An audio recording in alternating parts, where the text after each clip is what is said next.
Good afternoon, members of the jury. My name is Kyle Kelstone. Today's case is about honor and dignity. As you will see and learn today, the defendant possesses neither of these qualities. You see, the defendant created an app called Teacher's Pet, which created a virtual community for students and teachers to communicate while enriching their learning environment. However, from the fall of 2014 to January 2016, the defendant had different plans for this program.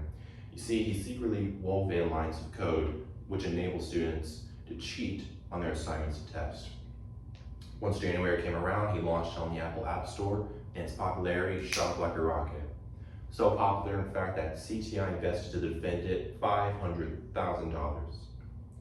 3 months later, however, in December, the exploit was known by everyone, and his world began to cave in on him. And that is why we are here today.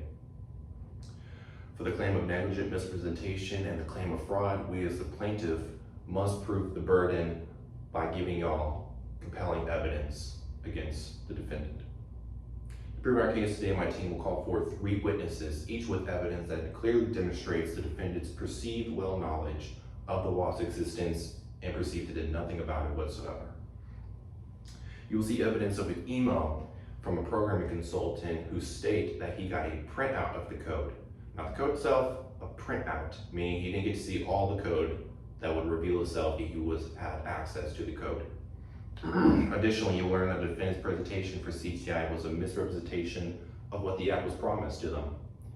Furthermore, you'll hear from an expert witness of how he came across a thread discussion of students talking about the exploit, and how that same witness came across another witness of ours who will testify today against the defendant of his intentions back in 2014 because he was in the same room, same class as the defendant when the program was originally made.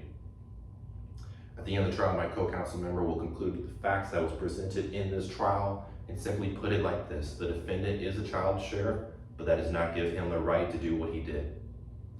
One last thing I would like to mention before I go is that there was a time when honor and dignity didn't mean everything. Didn't matter if you were friends or enemies, you treat each other with simple respect.